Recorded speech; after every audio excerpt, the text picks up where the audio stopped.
नमस्कार, आप सभी का बहुत बहुत स्वागत है। 6 बज रहे हैं और आज 6 बजे की बहस में आप मुझे बाकी तमाम मेहमानों के साथ देखें। जमीयत उलेमाए हिंद के प्रमुख मौलाना महमूद मदनी ने एक बयान दिया है और ये बयान हिंदुस्तान में एक विवाद का नया मुद्दा बन गया है। दरअसल रामलीला मैदान में मदनी ने यह दावा किया कि इस्लाम की जन्मभूमि भारत है, मुसलमानों का पहला वतन भारत है। मदनी के तरफ से नाम लेकर उन्होंने कहा कि जितना हक इस पर मोदी और मोहन भागवत का है, उतना ही हक महमूद का भी है। अब बहस हो रही है कि मदनी ने जो कहा क्या वो सच है। हिंदू धर्म गुरु कह रहे हैं कि सनातन ही सबसे पुराना और बाकी सब पंथ हैं जो बहुत बाद में आए हैं। कांग्रेस के नेता कह रहे हैं कि मदनी के जो बयान है उसका हम समर्थन कर ही नहीं सकते हैं। सवाल यह है कि भारत सनातन का स्थान है या इस्लाम की जन्मभूमि है। पहले ये रिपोर्ट, फिर मेहमानों से इस पर बात। भारत हमारा देश है। जितना ये देश नरेंद्र मोदी और मोहन भागवत का है, उतना ही ये देश महमूद का भी है। ये धरती इस्लाम की जाए पैदाइश है। ये मुसलमानों का पहला वतन है। फ्रीडम ऐप से सीखकर आप मधुमक्खी का पालन करते हैं क्या? अगर ऐसा है तो आप अपने शहद को 1 करोड़ फ्रीडम ऐप के जो ग्राहक हैं उन्हें बिना किसी खर्चे के आप उसे बेच सकते हैं। इसलिए ये कहना, ये समझना और ये बोलना कि इस्लाम बाहर से आया हुआ कोई मजहब है, ये सरासर गलत और तारीखी एतबार से बेबुनियाद है। इस बयान के जरिए हिंदुस्तान को इस्लाम की धरती बताकर मौलाना मदनी ने नए विवाद को जन्म दे दिया है। मौलाना मदनी मोहन भागवत और प्रधानमंत्री जी के बारे में बोल रहे हैं और इसके बाद कह रहे हैं कि आदेश जितना उनका है उतना मेरा भी है। अच्छी बात है, लेकिन इस्लाम के बारे में उनका जो तर्क है वो कुतर्क है। ये लोग तलवार के बल पर सलवार पहनने वाले इनके पूर्वज थे, उन्हीं के वंशज है। मौलाना मदनी भी 200-300-400 वर्ष पूर्व सनातन के ही मानने वाले रहे होंगे, ना कि इस्लाम की। मौलाना मदनी ने यह विवाद तब शुरू किया है जब खुद प्रधानमंत्री नरेंद्र मोदी कल मुंबई में मुसलमानों के बीच बड़ी बातें कह रहे थे। मैं 4 पीढ़ी इस परिवार के साथ जुड़ा हूं, 4 पीढ़ी, और चारों पीढ़ी मेरे घर आई है।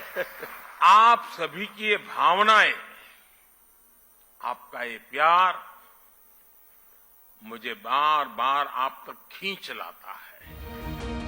एक तरफ मोदी मुसलमानों को समझा रहे हैं, विकास की मुख्य धारा में ला रहे हैं, तो मदनी जैसे नेता अपने बयानों से मुसलमानों को भड़का रहे हैं। ये खुदा के सबसे पहले पैगंबर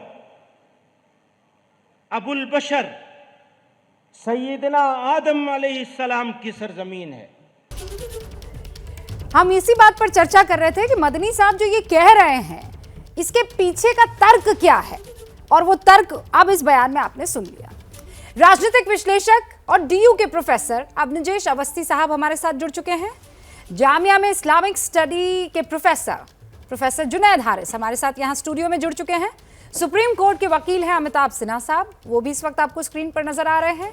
तपस्वी छावनी अयोध्या के महंत राजू दास भी इस वक्त आपको स्क्रीन पर नजर आ रहे हैं। और समाजवादी पार्टी के प्रवक्ता अजीज खान साहब, वीएचपी के प्रवक्ता विनोद बंसल और अहमदाबाद से राजनीतिक विश्लेषक दानिश कुरैशी। आप सभी का बहुत बहुत स्वागत है। प्रोफेसर हारिस, मदनी साहब आदम अलैहिस्सलाम को हम सब जानते हैं, हदीसें भी हैं बहुत सारी, कि उनका जो पहला कदम था वो हिंदुस्तान में या इस इलाके में पड़ा था। लेकिन हम तो ये भी जानते हैं ना कि इस्लाम आया हुजूर सल्लल्लाहु अलैहि वसल्लम के बाद। तो फिर उस लिहाज से तो आदम अलैहिस्सलाम सनातनी हुए, जो इस जमीन की का जो धर्म रहा है या जो परंपरा रही है लॉजिकली। जी देखिए, जो इस्लाम शब्द है इसका अर्थ होता है सबमिशन, और दूसरा इसका अर्थ होता है पीस, शांति। ओवरऑल इसका जो मतलब होता है एक ऐसी जीवन व्यवस्था के सामने अपने आप को समर्पित कर देना जिसके द्वारा हमारी व्यक्तिगत, हमारी सामाजिक और पूरे यूनिवर्स में शांति आ जाए। अब जाहिर सी बात है इसकी शुरुआत प्रॉफिट मोहम्मद से नहीं होती है। इसकी शुरुआत जब से दुनिया में इंसान है तब से शुरू होती है और पहले इंसान के तौर पर आदम हैं और जाहिर सी बात है उन्हीं की पूरी दुनिया संतान है। असल में समझने का अंदाज है जिसे आप सनातन कह करके मैं उसी तरफ आ रहा हूं। मैं नहीं, आप आइए उस तरफ, लेकिन फिर उस लिहाज से तो आपको ज्यूज को, जी यहूदियों को भी जी आप फिर उसी इज्जत से ये आप इस्लाम का अगर सबको हिस्सा मान रहे हैं तो यहूदियों को क्यों नहीं मानते फिर? हाँ, मैं आपको वही बताना चाह रहा हूँ। यकीन जानिए कि वैसे ही मानते हैं, बल्कि कुरान के अंदर मूसा अलैहिस्सलाम, क्रिश्चियंस के जो प्रॉफिट है ईसा अलैहिस्सलाम, वैसे ही नाम लिया जाता है। और भारत के हवाले से भी कुरान में जो शब्द अगर हम कह सकते हैं वलिकुल्लि कौमिन हाद, कि यहाँ पर भी वही लोग हैं। मैं आपको एक चीज़ और क्लियर कर दूँ, जो प्रॉफिट होता है उसकी शिक्षा के एक बहुत बड़ा भाग ये होता है कि वो कहता है कि एक ईश्वर की उपासना की जाए, और यहाँ उपनिषद की भी टीचिंग्स में हमें मिलती है। असल में हमें दीन को, देखिए, दीन और सनातन को एक माना में इस्तेमाल करेंगे तो बात आप बहुत कंफ्यूज कर रहे हैं। मुझे ये बताइए, 6 पैगंबर हुए? कितने पैगंबर है ना?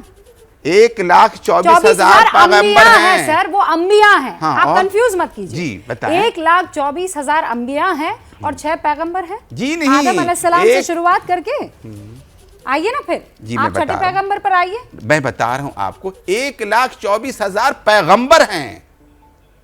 नबी, पैगंबर, रसूल सब हम माना शब्द है। हाँ, मान लिया, ठीक है, ठीक है। मैं नहीं मानूंगी आपकी बात। मेरे बुजुर्गों ने मुझे सिखाया 1,24,000 अंबिया हैं और 6 पैगंबर हैं। उनके पैगंबर में और नबी में क्या अंतर है, जरा ये पहले क्लियर कर दें। नहीं, उसके बाद जो है अंबिया, नबी नहीं सर, आप नबी क्यों समझ? नबी की प्लूरल को अंबिया कहते हैं। मैं अरबी का जो शब्द है नबी, उसी की प्लूरल, उसका बहुवचन जो है, बहुवचन जो होता है अंबिया होता है। तो मैंने वही कहा कि अंबिया, नबी की जमा को अंबिया कहते हैं। इसमें क्या कंफ्यूजन? पैगंबर कौन है सर? पैगंबर नबी को कहते हैं, रसूल को कहते हैं। आदम भी नबी है और मोहम्मद भी नबी हो, जो लास्ट पैगंबर है। बात सुनिए ना, जो आपको अल्लाह का पैगाम आप तक पहुंचाए वो पैगंबर जी, ठीक है जी। अब मुझे आप ये बताइए कि हजरत आदम ने पैगाम पहुंचाया, हाँ पैगाम पहुंचाया, लेकिन वो मुसलमान तो नहीं थे। मुसलमान थे। कुरान कहता है कि जो टेक्निकल टर्म है, अब सुन लें। नहीं, अच्छा ठीक है, अच्छा ठीक है, मैं आपकी बात मान इस्लाम का शाब्दिक अर्थ मैंने बता दिया, जो कि आपके शाब्दिक अर्थ नहीं, मैं प्लीज, कोडिफाइड रिलीजन है, आप मुझे उससे समझाइए। आप ये कह रहे हैं कि हजरत आदम अलैहिस्सलाम जो हैं वो मुसलमान थे, तो फिर जीसस भी मुसलमान जी, मूसा भी मुसलमान थे, कुरान कहता है जी। तो फिर अगर वो मुसलमान थे तो उनकी किताब भी फिर कुरान होनी चाहिए। अब सुन लें, अब जरा सा, अब आपने समझा सही बात।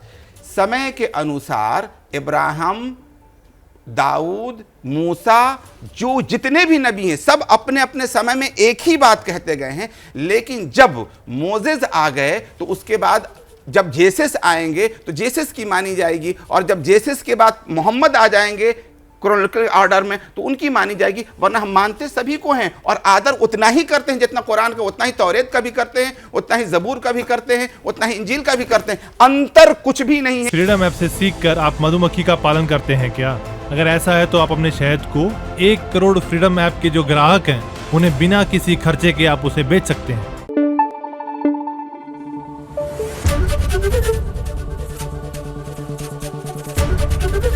एबीपी न्यूज आपको रखे आगे।